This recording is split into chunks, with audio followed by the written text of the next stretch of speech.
Hey, how's it going? Welcome back to another one pot cooking thing. Today we're trying something different. We're going to cook a tortellini bolognese sauce with mushroom and bacon, leek and other stuff, onion, and we're going to do that in a single shot starting now. Stick around while the intro is rolling. Don't forget to like and subscribe and leave a comment below, all that sort of stuff. Let's get going.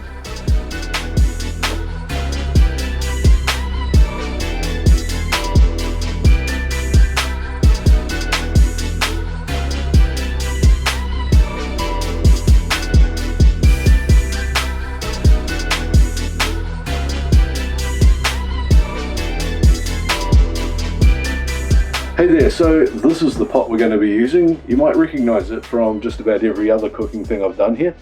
And yeah, let's get straight into it. I'm going to start by putting that on there and turning it all the way up. And I'm going to start with some caramelized onions. That's the thing that's going to take a little bit longer to cook than anything else. So I'll get that one going first. I've already boiled the kettle, so I'm going to put that in there. That saves you a fair bit of time. And the heat will start coming up on that.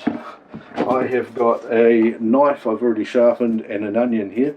Now if you want to know a good way of peeling an onion quickly, you can just roll it around like this.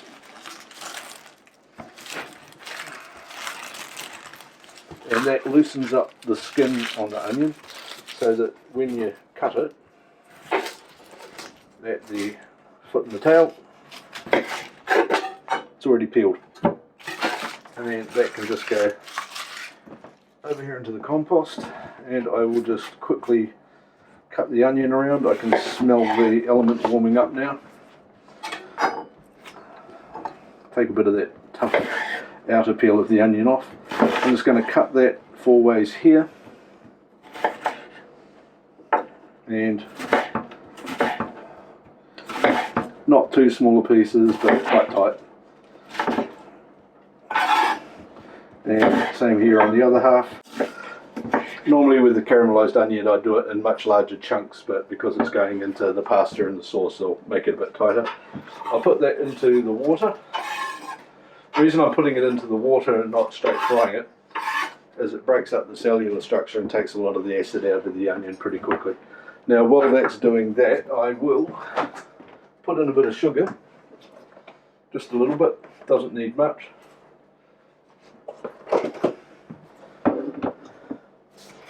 And a bit of salt. There's a fair whack of salt in there, but most of that's going to come off. Once again, it just helps condition the onion. Next thing I'm going to do is grab a leek. There's a really nice big fresh leek that we just got from a veggie shop around the corner yesterday. I'm just going to take a couple of inches off the end of the leek. You can see how good that is. And I'm going to slice that in half lengthwise and just sort of again sideways to get some basically sheets off the leek, about 1 inch square. So I've just cut it into 8 bits like that. It'll all break up and cook through really evenly.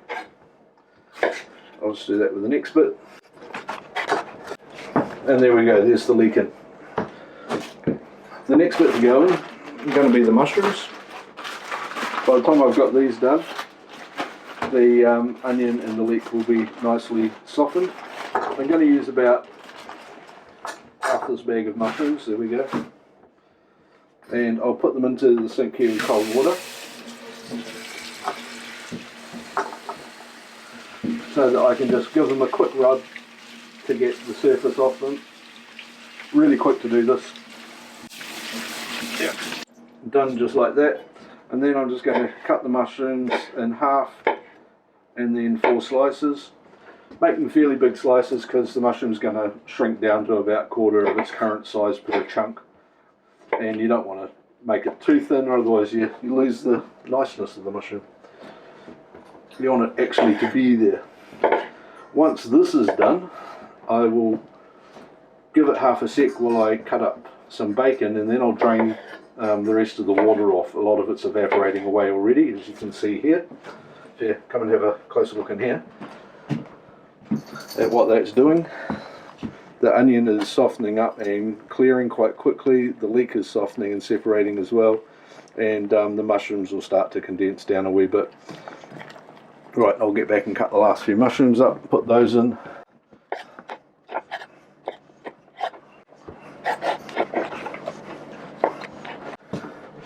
I've seen people chop up mushroom really fine and all of the other ingredients really fine, and if you do that when they're cooking, they basically break down and it becomes a paste and it all becomes just one flavour instead of a good selection of flavours right through the whole thing. And that's kind of like when you mix all of the different coloured poster paints together at school, all you end up with is poo brown. Don't do that with your vegetables, just ruins them. Right, the next thing I'm going to put in here is just some garlic granules. We don't have any fresh garlic here for some reason at the moment. I was going to get some the other day and I didn't. Luckily we have this as a backup plan and it actually works rather well. If you're somebody who doesn't go through a lot of garlic, keeping something like this around in the house for the occasional times that you do want it is a really good idea.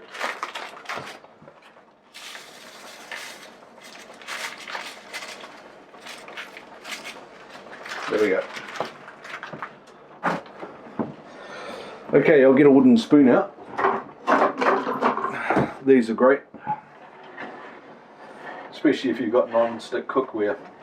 They don't sort of give like the plastic ones do, so you can actually give it a reasonably good rub around, and it stops things from sticking in the grooves in a lot of the non-stick pans and stuff as well. Okay, that's really well cooked. Just needs a half minute more, and while that's doing that, I will grab the magic meat out, the bacon. I saw this great vegetarian cook show not that long ago, and they had a guest chef along and he wore a t-shirt that said bacon makes everything better. Can't disagree with him at all. Okay, so I'm just going to cut that up really fine. Just sort of half-centimetre slices. It's a streaky bacon, and it's a properly cured bacon as well, not saline injected. So it's going to fry instead of eject lots of water and boil on itself and get tough. Okay, so that's done. I'll just rinse my fingers off. And I'll grab the pan here. As you can see, this is clearing down really nicely and really steamy. I'm trying to stop the steam getting on the lens. But that's, you know, all softened down beautifully. So I'm just going to drain the excess water off that now. Half the water's already evaporated. If I do it that way, you can kind of see it, but it's going to get messy because it would be cap-handed. There you go, so that's all the water off there now. And you can see how those veggies are coming out. There's just a little bit left in the bottom, but that's okay. I'll put that back on here. And now what I'm going to do is just grab a wee bit of olive oil. What exactly does extra virgin mean? I thought virgin was kind of a binary thing. There we go.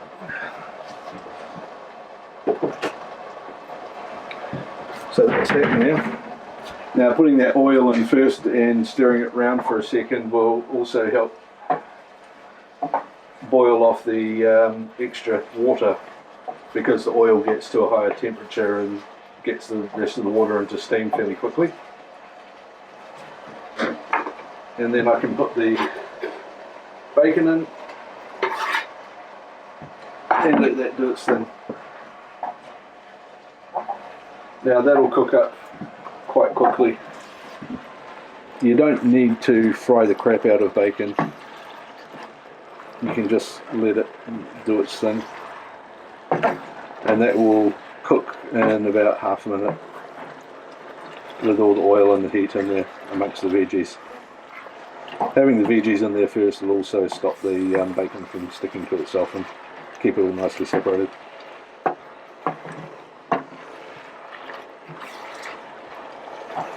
Okay, so the next thing I'm going to put in there is the pasta. Now normally you'd boil the pasta up separately and then mix it all together, but we're doing a one pot thing, so we're not doing that. I'm using a fresh pasta. That's just a supermarket tortellini here, of no particular brand. Do try and get one that's made out of just sort of wheat flour and water and salt, and hopefully not lots and lots of artificial emulsifiers, because those will just go all pasty when you do it. So these here, I'm just going to put that in here straight away. Now a lot of these pastas, fresh pastas from the supermarket, have got a 2 to 3 minute cook time, and so sitting in that, there's enough liquid in there that'll boil up, that'll cook it really quickly.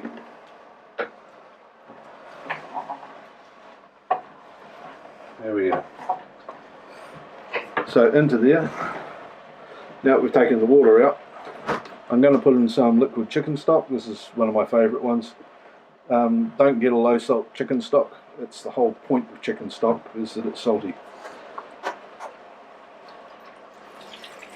If you want a low salt chicken stock, just use water. Cool, and that there will just take a minute or two to finish cooking up.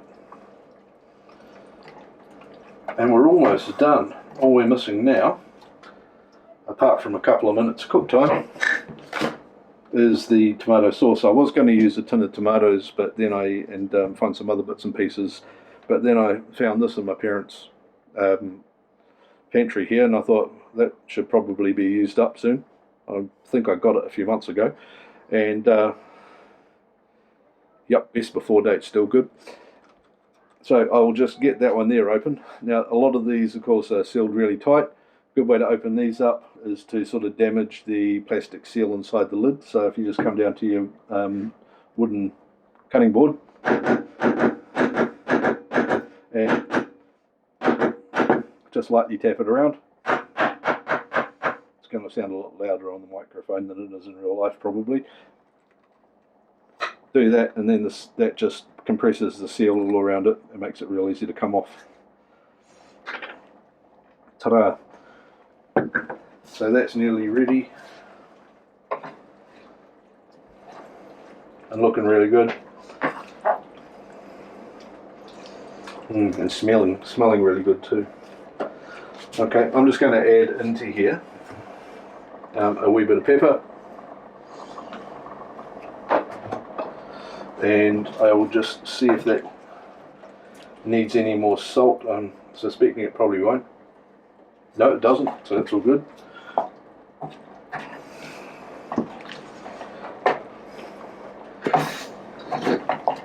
And then I'll just put the tomato sauce in.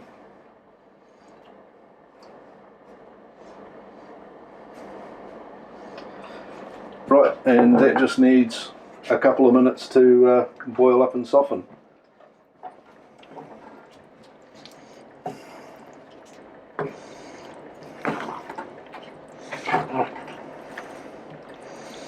While that's boiling, it'll also render down, and a lot of that liquid will come off it as well. Right, okay, we'll cut that there and we'll come back in 2 minutes when that's had a chance to simmer. Okay, so we've let that simmer for about 3 or 4 minutes and it's looking really good now, as you can see here. That's just absolutely wonderful. The only thing I've done in the meantime is I added a little bit of cream to it, just to mellow out the acidity of the tomato. So I'm just going to grab a ladle and some bowls out of the cupboard that we can eat out of. Here we go. And then we can dish that up. And our test subject is walking into the kitchen behind me. There's one bowl, 2, and number 3. There we go. There's a little bit more left over in case anybody wants it later. But there's 3 bowls of pasta, all done in one pot. Absolutely brilliant. I've taste tested it, it's really good. And there you have it. So thanks for watching and sticking out to the end. Don't forget to click on subscribe. If there's something you want me to cook, let me know what it is in the comments down below. And hit that like button and the notify bell and all of those great things. And share the video out with heaps and heaps of people. And don't forget, tell them to subscribe so that I can get to that magic 1,000 subs. Okay, I'll see you later on. Go cook something. Bye. Bye.